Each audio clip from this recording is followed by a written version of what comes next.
Salut à tous les amis, j'espère que vous allez bien. Nouvelle vidéo du vendredi. Je mets bien mon micro. Cette vidéo est un peu particulière parce que je ne sais absolument pas de quoi ça va traiter. Donc là, c'est de l'improvisation totale. Souvent, quand on fait une vidéo, on se concerne 20 minutes avant, on se dit tiens, on va parler de ça, tu vois. Là, je vous propose qu'on parle de tout et de rien, mais déjà qu'on parle de ce qui sort parce qu'il y a eu énormément de ventes Transacoto, pas mal de ventes Gabriel. Donc on va commencer par ça quand même, que les gens voient que la boulangerie tourne, tu vois. Et puis voilà. Bon, c'est parti. Antoine m'accompagne sur cette vidéo. Magnifique. Voilà. Antoine qui a été assez productif sur les recherches personnalisées, on en reparlera, mais on fera une petite mise au point dans quelques minutes parce que je pense qu'on nous prend pour des cons. Hein. Putain. Bon les amis, on va vous parler un petit peu des ventes. Je sais, ça fait pas rêver, mais ça fait partie du business. D'ailleurs, c'est une petite mise au point que je voulais faire parce qu'il y a beaucoup de gens qui me disent oui, t'aimerais pas vendre des Ferrari, des Porsche, etc. Et moi, je vous le dis, j'en ai absolument rien à foutre de vendre des Ferrari, même des Bugatti. Ceux qui y arrivent et qui sont bons là-dedans, franchement, je leur tire mon chapeau parce que c'est sûr que c'est valorisant de travailler dans un univers où il n'y a que des belles caisses. Mais moi, je sais pertinemment que ce marché-là, ce segment-là, il est overbooké en France. Il y a quelques acteurs qui le font très bien. Je pense à Moteur Essence, Dreamcar, MS Motors, mes potes de chez West Motor à Lyon, tu vois, eux, ils sont… Mais en vrai, il y a qui sort des Ferrari comme ça? Ouais, il n'y a que eux. Après, c'est compliqué de rentrer dans ce marché-là pour être reconnu face. C'est compliqué face aux clients. Mon pote Monster Garage, Kamel. Kamel d'ailleurs, il va venir cette semaine, parce qu'il est à Paris, là, il va venir nous voir, on va faire une belle vidéo. T'es pas là? Ah putain, et avec lui, ça va être, on va se fendre la gueule. Mais lui, il arrive pas mal à vendre des caisses, mais c'est vrai que… Et c'est pour casser un peu le mythe, ce que j'appelle le syndrome du marchand, c'est de commencer avec des Clio 2 et de finir et de vouloir vendre des Ferrari. Ça ne m'attire pas du tout. Moi, je suis le plus heureux du monde à vendre des Mégane RS et des caisses sportives à un segment intermédiaire, tu vois, de 15 à 50 000 euros. C'est mon dada, tu vois, j'adore ça. Et avec Transacoto, de faire du généraliste. On a des belles autos sur Transacoto. On a le Panamera Turbo S hybride, on a le RSQ3 qui est sous la bannière consulting, mais qui est sous mandat Transacoto. D'ailleurs, tu nous en parleras un peu Clément. Est-ce qu'il est vendu ce RSQ3? On ne sait pas encore. Bon, tout ça pour vous dire les amis que ce Duster est vendu. Donc voilà, on a vendu, cette C3 elle est vendue ou pas? Visite demain. Visite demain, bon c'est bon signe. La Fiat vendue, livraison demain. L'Esprit Alpine, bon ça fait un moment que vous l'avez vu, elle est vendue, on la livre demain, alléluia. Ce 320D X-Drive est vendu, livraison demain. 320D Sport. 320D Sport. Qu'est-ce qui est vendu d'autre? La A35 sous consulting est vendu, livraison demain. Le X1, bon, ça fait un moment qu'on l'a, mais je devais livrer aujourd'hui, livraison plutôt demain, je pense. Ah, et je voulais parler aussi, les amis, de la Golf R32. Ah putain, j'ai pas les clés, mais c'est pas grave, on va pouvoir voir. Viens filmer cette Golf 4 R32 dans une couleur hyper rare, exceptionnelle. Elle vient du Japon. Viens filmer ça. Alors ça, c'est un projet dont je voulais vous parler, les amis, puisque cette voiture-là, c'est typiquement le genre de projet qui peut plaire à certains restaurateurs. Parce qu'il y a, enfin, c'est même pas une restauration, c'est une voiture qui a 20 ans maintenant, la Golf 4 R32. C'est quelle année? 2006? Avant 2004, 2005 ouais. Moi, c'est une voiture qui m'a fait rêver parce que moi, je suis 94 et quand je commençais un peu à comprendre les voitures, etc., la Golf 4, c'est les années 2000, c'est pile dans l'époque des caisses qui m'ont fait rêver. Moi, la Golf 4 R32, c'était un mythe pour moi, tu vois. Et il faut savoir que celle-ci, on l'a importée du Japon. Voiture qui a une base exceptionnelle puisqu'une couleur très rare, couleur d'origine. Mais il y a quelques bricoles à faire, je pense aux plafonniers à refaire parce que là-dessus, il y a une maladie. Ils pourrissent en fait les ciels de toit, donc il faut les refaire. 2-3 petits trucs. Je pense qu'il y a un petit investissement de 3-4 000 euros à mettre. Parce que mécaniquement, par contre, elle est nickel. Elle sort de chez KSF pour une grosse révision. Mais voilà, les jantes sont un peu frottées. 2-3 conneries à faire pour la remettre vraiment parfaite. C'est une DSG, elle a que 110 000 km. Elle est japonaise, donc elle est hyper saine. Elle n'est pas corrodée, elle est vraiment… Et voilà, ça c'est un produit qu'on va sortir autour de 25-26, sachant qu'en parfait état, ça vaut un petit 40. Rigolez pas les amis, c'est la vérité, en DSG dans cette couleur, ça vaut un petit 40. Donc voilà, avis aux amateurs, j'ai quelqu'un qui est assez intéressé. Mais si parmi vous, quelqu'un veut se lancer dans le projet, qui est assez intéressant. Moi personnellement, j'ai pas le temps parce qu'on a trop de travail, on n'a plus de place, vraiment, c'est pas possible. Bah voilà, 25 000 euros. C'est incroyable, en 3 portes en plus. Après, ça existait en 5 portes, ça je crois pas. Hein. Ça existait pas en 5 portes. Ouais. Avec les beaux sièges Recaro, la boîte DSG, elle est nickel la caisse. C'est vrai que ça change du gris. Hein. Ça change du gris, elles sont soit gris, soit bleu, tu sais le bleu un peu de la 5R32 je pense, tu sais le bleu, je sais pas comment il s'appelle. Donc ça c'était la petite parenthèse, elle est putain ça a de la gueule quand même. Ouais, c'est imposant. Donc voilà, après on va rentrer dans le showroom. Le X4M, si tout va bien les amis, on pourra dire lundi qu'il est vendu, mais c'est en bon train. En tout cas, on a un client dessus. Il fait une bonne affaire, on lui fait une reprise très sympathique. Sur un beau véhicule. Ouais, un beau véhicule. Donc, affaire à suivre, mais c'est en bon train, les amis. J'ai rentré. Alors, ça, j'en ai vendu beaucoup des 4RS gris titanium, mais c'est vrai que le gris titanium, c'est un peu boudé. Pourtant, c'est une couleur qui est super jolie. Cette voiture, elle a 30 000 km, je comprends pas trop. Ah, et avant de parler de ça, je voudrais parler d'une Mini. Viens. Bon, celle-ci est toujours disponible.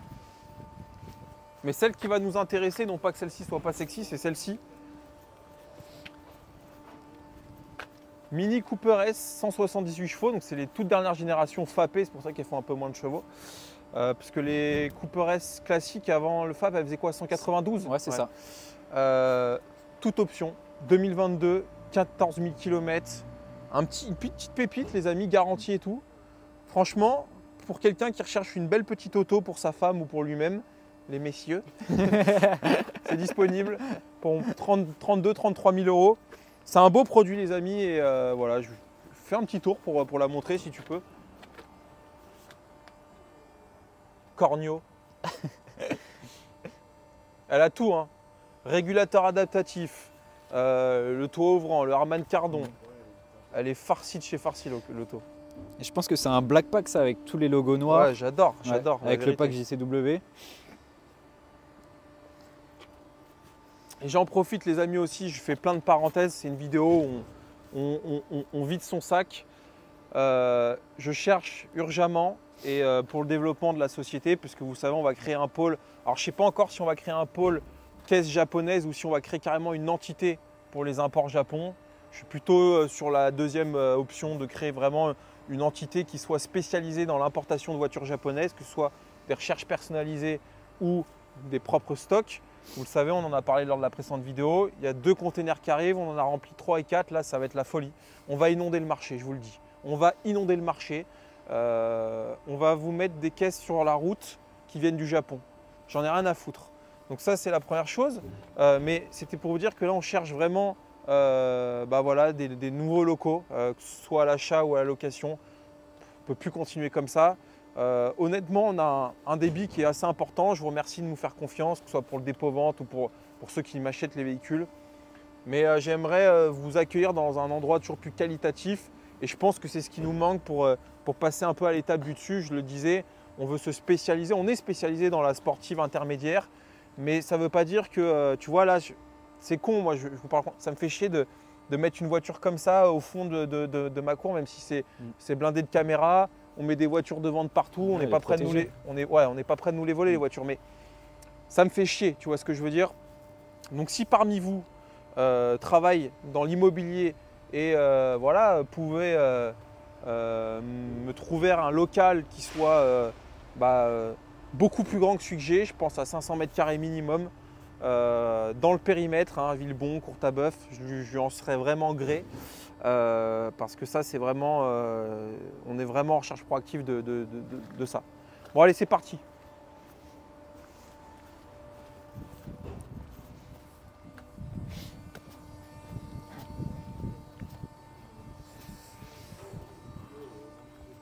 Donc, je disais, X4M, c'est en bon train. Cette Mégane RS, bon voilà, il faut trouver l'acquéreur, mais je ne suis pas inquiet. Moi, j'ai un retour sur j'ai un retour d'expérience sur Mégane RS, ça finit toujours par sortir.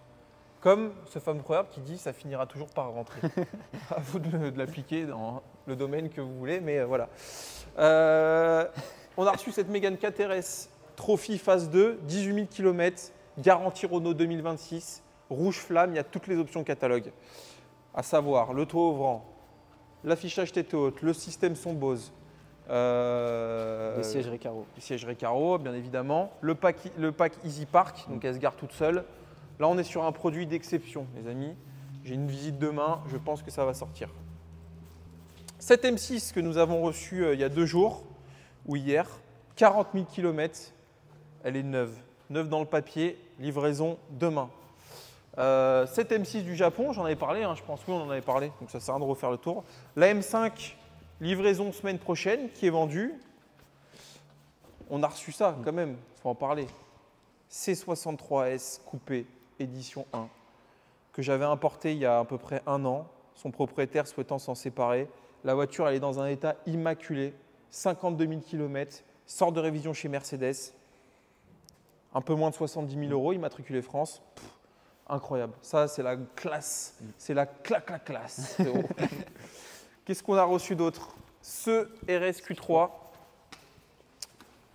on reconnaît la plaque Japon, 47 000 km dans un état immaculé, showroom. Sortie de concession. C'est incroyable, pas une rayure, rien, l'intérieur il est fou. Tu vois, et ça me fait chier, c'est aussi pour ça que je cherche un local plus grand.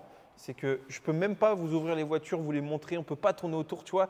C'est pas un showroom que j'ai, c'est un dépôt, tu vois ce que je veux dire, ça m'embête. Mais bon, c'est comme ça, qu'est-ce que tu veux. Faut pas, voilà. Et puis les clients, ils sont pas à l'aise non plus quand ils doivent monter au bureau, ils slaloment. Ouais, c'est ça. Ça les gêne aussi, ils ont peur de rayer les voitures. Bon, alors ça, les gars, par contre, ça, on va en parler. On l'a mis tout au fond à gauche parce que celui-là, on n'est pas prêt de nous le sortir, je te le dis. Celui-là, même chez Can-Am, ils ne l'ont pas reçu encore. C'est un 2024. C'est le Maverick R, donc avec suspension pilotée, caméra avant-arrière. C'est incroyable. Ça vaut 50 000 balles, ça. TVA récupérable, il est neuf, il a 2 km.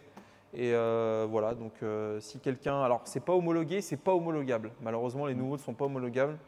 Mais si l'un d'entre vous cherche un jouet pour l'été, TVA récupérable, il est dispo immédiatement, les amis. M4CS, on a baissé le prix, on est à 83 000 € désormais, donc la moins chère de France, immatriculée.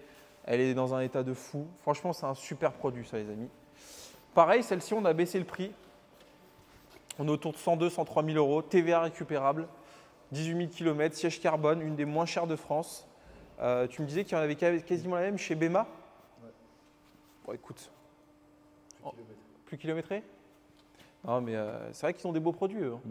Ils ont des beaux produits. Je ne les connais pas, mais on sent qu'ils font de la qualité. Ça me plaît ce qu'ils font. Tu vois ce que je veux dire? Non, mais tu vois, en vrai, faut pas, tu vois, moi, c'est pas des concurrents, c'est des confrères, tu vois. Et quand je vois des garages comme ça, un peu quali, qui se spécialisent dans la BM et tout, moi, je suis convaincu que la spécialisation dans le business, c'est la clé pour valoriser ton entreprise. Faire du généraliste, pour moi, c'est quelque chose de pas très pertinent, tu vois. Et ben, quand je vois Bema qui se spécialise dans de l'ABM, je trouve ça plutôt pas mal. Ils font quoi? Ils font de tout? Essentiellement de l'AM. D'accord, mais ils ont par exemple du 120D ou okay. C'est bien, c'est propre ce qu'ils font, c'est quali. Bah écoutez, force à vous les amis. On regarde un peu vos annonces et moi j'aime bien. Donc longue vie et j'espère que vous allez réussir. Moins que moi, mais j'espère que vous allez réussir. Bon, on va monter au bureau parce qu'on a froid. Et cette Clio, bah, c'est pareil, je ne sais pas quoi en faire. Je pense que je ne vais jamais rouler avec dans ma vie. Donc, j'hésite à la vendre. Je ne sais pas quoi en faire, la vérité. Tu ferais quoi? Bah, tant qu'elle est là, garde-la un petit peu. Ouais, mais c'est 25 000 € immobilisés. 25 000, c'est un stock, c'est une Mégane RS, tu vois. Et c'est con, quoi. Et ça ne prendra jamais autant d'argent que ce que moi, je pourrais faire avec 25 000 € sur un an. Tu vois ce que je veux dire? Maintenant, je me dis qu'il n'y en aura plus et que ça se trouve, je vais galérer à en retrouver une, tu vois. Mais en avoir une pour faire quoi? Pour garder, j'adore collectionner les choses. Moi. Ouais, c'est vrai. Je trouve ça, c'est con. Mais c'est ce que tu es en train de faire et tu as envie de la dégager. Ouais, je sais. Mais en même temps, ça représente de l'argent et je la vois, elle me prend de la place. Je sais pas. Je suis un corneau. C'est pareil, ça, tous les jours, je passe devant, je dis putain, il faut que je les vende. Mais en même temps… C'est notre support de téléphone. Mais en même temps, je sais pas, je trouve ça cool d'avoir une paire de Recaro neufs. Ça n'a aucun intérêt, mais je sais pas. Bon, voilà les problématiques du vendredi. Attends, on va montrer les amis, on va vous montrer le planning de demain. Il me fait trop peur le planning. Sachant que ce soir les amis, on va à Rétromobile. On va à Rétromobile et moi j'y suis allé mardi soir lors de la soirée d'ouverture. Je vais quand même te raconter une anecdote. Là, il y a mon petit côté prétentieux qui va parler. J'arrive devant le stand Porsche, vous verrez, il y a un stand Porsche, je dis vous parce qu'on y va tous ensemble. J'arrive devant le stand Porsche, je vois plein de gens que je connais dans le stand, des mecs qui n'ont pas 1 euro, pas une caillasse. Et moi, je me pointe pour rentrer au stand Porsche parce qu'il y a des nouveautés, il y a des trucs un peu sexy, notamment un nouvel Panamera que j'aime beaucoup. Putain, on m'a pas laissé rentrer, frérot. C'est quand même terrible. J'ai une GT3 RS en commande, on m'a cloqué un Taycan, tu vois, j'ai un GT4 RS. Bon, ça va, tu vois. Je suis pas le meilleur client, disons-nous-le. Putain, il faut rentrer des mecs champagne et tout, petit four, qui n'ont pas casqué pour une voiture. Moi, j'ai casqué, on rentre pas. Ça me fait chier, non? Et est-ce que tu voulais rentrer pour te renseigner un petit peu sur le nouveau Macan?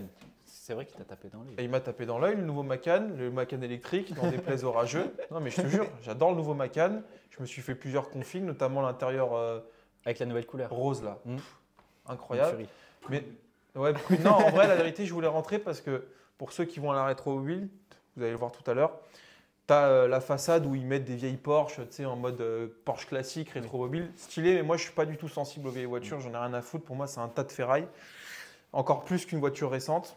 Ça me fait rien, mais je pense que c'est générationnel. Mais au fond, en fait, tu as un espèce de truc caché où tu as les nouveautés. Et notamment, je crois que tu as la nouvelle Panamera que j'adore. J'adore les Panamera.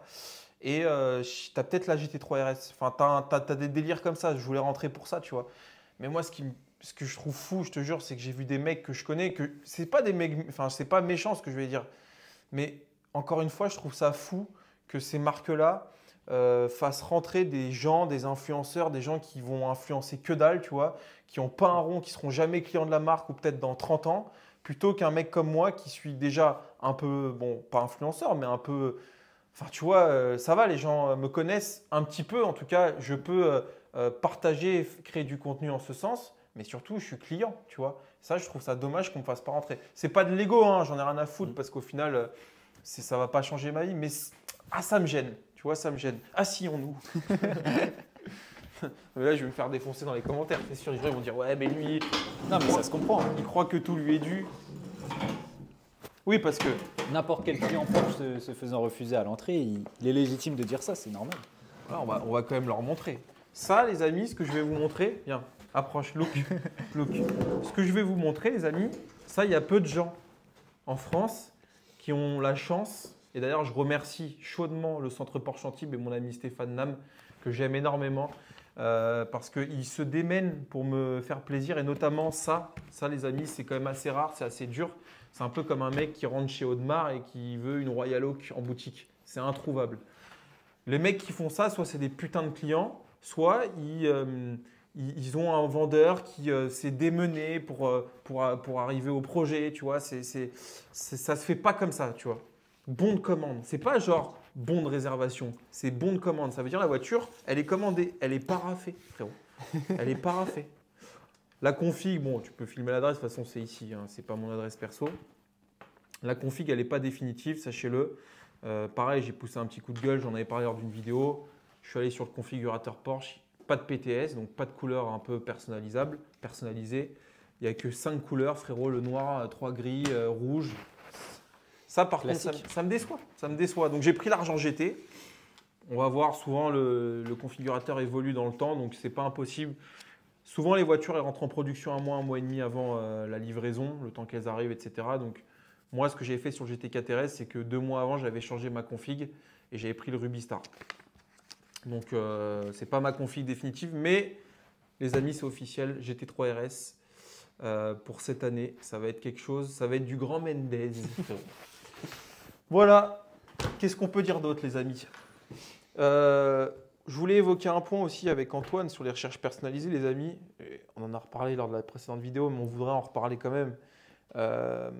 beaucoup de gens aujourd'hui nous demandent de leur trouver un véhicule. Alors, il y a ceux qui nous demandent des miracles, c'est-à-dire je veux une M3 pour 30 000 euros alors que ça vaut 45 000. C'est pas possible. Premièrement, mais ça, bon, voilà, malheureusement, sachez, et c'est ce que je dis souvent, les gens qui veulent des recherches personnalisées de voitures qui viennent du Japon, on peut le faire, il n'y a pas de problème. Maintenant, ne voyez pas que l'aspect financier, surtout sur ce marché-là. Et vous le savez, moi j'ai beaucoup évolué sur mon cheminement de pensée, sur ma structure et la façon dont je vends les voitures aujourd'hui. Aujourd'hui, je préfère vendre des voitures qualitatives qui valent cher. Je pense à la Mégane rouge qui est en bas, qui vaut 48 000 euros. On est dans le haut du panier. C'est quasiment une des Mégane RS les plus chères de France, mais en même temps, c'est peut-être la plus belle de France, sincèrement. Néanmoins, quand j'ai ouvert Gabriel Consulting, je m'étais dit, réduis tes marges, vends peut-être des produits moins qualitatifs, même si j'avais toujours un niveau d'exigence assez important, quoi qu'il arrive. Bah, aujourd'hui, je suis dans l'idée de faire de la qualité dans ce segment-là.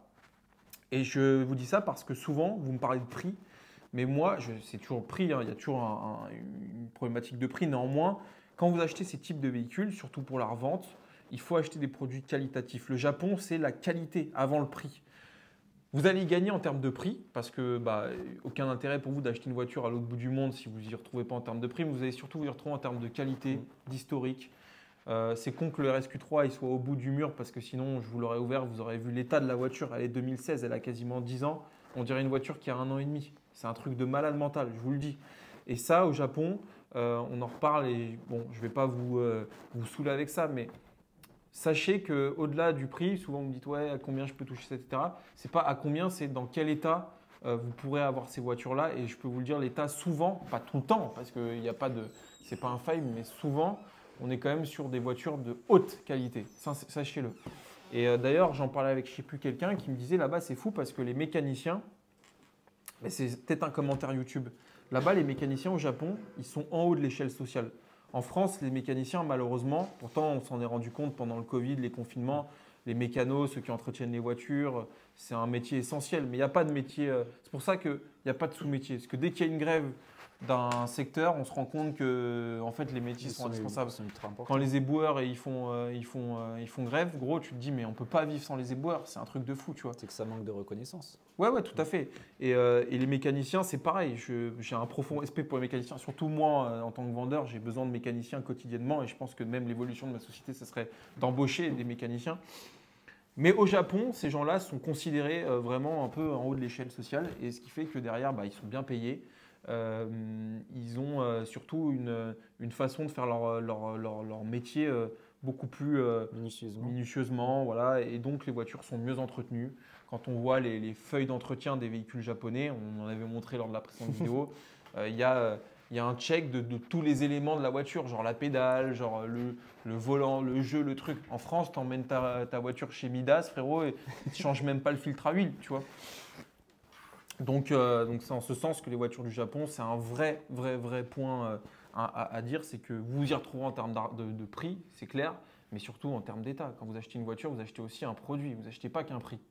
Et ça, c'est important de le dire parce que beaucoup de gens ramènent le prix au prix, mais le prix, souvent, il est tout à fait subjectif quand derrière, vous savez que vous avez des remises en état, de l'entretien, tu vois. Donc c'est un peu le point. Et pour les recherches personnalisées, c'est pareil. Souvent, on nous met en concurrence avec d'autres importateurs. Moi, j'aime pas travailler comme ça. Ouais. On me le dit souvent. Hein. On me le dit, j'aime pas vous mettre en concurrence, mais un tel m'a proposé la même. Ouais, c'est ça, moins cher, etc. Nous, nos forfaits, ils sont publics, c'est 2500 € TTC, on inclut le transport, les démarches d'immatriculation. Souvent, je suis moins cher que les concurrents. Bien sûr, mais on est moins cher. Ah, et en plus de ça, aujourd'hui, on peut le dire, mais c'est l'expérience qui veut ça. Et tout à l'heure, j'en parlais avec un client qui ne voulait pas comprendre que l'expérience dans le business, c'est ce qui se valorise le plus, en fait. Et ça n'a pas de prix, l'expérience, tu vois. Je fais le parallèle avec un mécanicien, encore une fois, je prends cet exemple. Tu as le mécano qui va te facturer, je sais pas, 500 € pour te régler un carburateur de Ferrari, mais il va prendre une semaine à le faire et il va mal le faire. Et puis tu as celui qui va arriver à mettre un tout petit coup comme ça, la Ferrari elle va rouler au poil et il va te prendre 1000 €. Mais en fait, l'expérience fait que le mec, c'est normal qu'il te prenne 1000 €, tu vois ce que je veux dire? Enfin, mon exemple est absolument pas clair et il est nul, tu vois. Mais... moi, j'ai eu cet exemple personnellement sur une voiture lambda, une Polo. Problème de bobine, je vais l'échanger, je ne vais pas dire chez qui. Et en fait, ils mettent de la mauvaise qualité, donc j'ai dû les changer 3 fois au final. Ah ouais, il a dû te mettre des Et bobines après, de il Chine. faut retourner chez Volkswagen, donc au lieu de les changer une fois, un peu plus cher, on Ouais, change 4 fois. C'est ça. Et bon, après, ça, c'est plutôt la qualité des pièces. Mais Bah je vois oui. où tu veux en venir. C'est exactement ça. Et bref, et nous, on a une expérience aujourd'hui. Quand on achète une voiture, quand on vous donne la validation que la voiture est OK et qu'on peut l'acheter, vous pouvez être sûr que vous ne serez pas déçu. En tout cas, s'il y a des trucs à dire, on vous le dira de manière transparente. Mais on aura vérifié du moins l'aspect administratif du véhicule qui est très importante. Parce qu'aujourd'hui, l'administratif sur les importations, on le sait d'autant plus avec les caisses qui viennent hors Union européenne. Mais on a un savoir-faire, on a une expérience. Aujourd'hui, on ne peut pas se planter. On peut pas. Moi, j'entends trop de gens qui disent ouais, j'ai acheté. Ça m'est arrivé, j'ai acheté un Macan en Allemagne à un mec, un marchand, tu vois, comme moi. J'étais trop content. Je reviens en France, je commande le certificat de conformité, on m'envoie un certificat de non-conformité. Je fais un quart vertical comme un Mongol. Après de l'avoir acheté, je vois que le truc il était canadien, retapé en Lituanie, enfin un truc de ouf, tu vois. Évidemment, moi, je suis le corneau du truc, mais on peut se tromper comme ça, tu vois ce que je veux dire. Et c'est là où nous, on a toute notre légitimité. Et vraiment, je vous le dis, vaut mieux parfois payer 2500 € et encore, ça ne vous coûtera pas ce prix-là parce que si vous allez le chercher vous-même, vous faites les démarches, le WW chez un prestataire et tout, vous n'allez même pas économiser 1000 €. Alors que nous, pour 2500 €, vous avez cette sérénité et cette expérience qu'on peut amener. Donc, Tout en passant chez un pro. Tout en passant avec chez les services associés. Exactement. Donc voilà un peu le truc. Qu'est-ce qu'on pourrait évoquer d'autre, Clément? Tu as des sujets un peu Le planning. Ah ouais, putain, faut qu'on leur montre le planning. Alors ouais, ça aussi les amis, petit point, je vous en supplie, ceux qui regardent les vidéos et qui viennent nous voir sans rendez-vous, je sais que c'est super, enfin, je vous remercie, je suis hyper reconnaissant vis-à-vis de ça. Mais je vais vous montrer le planning et je vais vous montrer, sans trop parler, pourquoi vous ne pouvez plus venir vous-même comme ça. Souvent, on est en rendez-vous. Et je veux que vous m'appeliez, qu'on prenne rendez-vous. Je vous jure, même si vous avez des questions sur plein de choses, je les traiterai, je prendrai le temps, etc. Mais aujourd'hui, et tant mieux pour nous d'ailleurs, mais en même temps aussi tant mieux pour vous, ça veut dire qu'on est bon dans notre domaine et qu'on est sollicité. On ne peut plus recevoir les gens sans rendez-vous. Vraiment, ce n'est pas qu'on est snob, ce n'est pas qu'on veut faire genre et tout, ça n'a rien à voir. C'est juste que, pour vous donner une idée, pour faire cette vidéo, on a dû mettre sur le planning vidéo. Genre, tu vois, avant, on prenait le téléphone, on filmait. Et là, on est obligé de se bloquer ce temps-là parce que sinon, bah, on est interrompu, etc. Et en l'occurrence, je vais vous montrer le planning de la semaine. Bon, encore ça va, mais c'est ça. Regarde demain. Là, on a 2 trucs, des livraisons et tout n'y est pas. Là, il y a 3 rendez-vous qui chevauchent. Là, enfin bref. Il faut préciser qu'aussi que le début de semaine, c'est léger parce que c'était la fin du mois. Ouais, exactement. Ouais. Vis-à-vis du call de Transac Auto. Ouais, c'est ça, parce que là, le call, on est passé à 60 rendez-vous, donc ça veut dire que ça va envoyer du lourd. Donc là, vraiment, s'il vous plaît, appelez-nous, envoyez-nous des mails, prenez rendez-vous. Et je vous jure, on dédiera ce rendez-vous à toutes vos questions pour vous rassurer, pour parler de votre projet, etc. Il n'y a aucun problème, mais je vous en supplie, ne venez plus sans rendez-vous parce qu'on ne va pas vous dire de partir, clairement, on n'est pas comme ça, mais ça va nous mettre en retard sur la journée, on ne va pas pouvoir vous répondre tranquillement. Tu vois, tout à l'heure, il y a 2 personnes qui sont venues très gentilles, qui sont renseignées sur l'import du Japon, etc. Peut-être des futurs clients. Mais on était en train de rentrer les voitures, il y avait un autre client là. C'est compliqué. Voilà, donc c'était le petit point à donner. Et puis voilà, les amis, comme vous avez vu, beaucoup de ventes, beaucoup d'arrivées. N'hésitez pas, je remets les numéros pour ceux qui veulent nous confier leur véhicule via Transac. Ceux qui êtes loin, n'hésitez pas à vous renseigner. Proche de chez vous, il y a forcément une agence Transac qui pourra vous accueillir et vous proposer les mêmes services qu'on vous proposera nous. Et puis ceux qui sont loin et qui veulent vraiment passer par nous, bah, faites la route. On a des voitures qui viennent de loin. La M5, notre client habite à Lyon. La M4 G82, il habite à Bordeaux. Enfin, voilà, sur les voitures comme ça, ça peut se justifier de faire un peu de route et de nous la confier. Voilà. Combien de minutes? Putain, c'est top. Parfait. Magnifique. Salut à tous les amis et bon week-end. Bon week-end.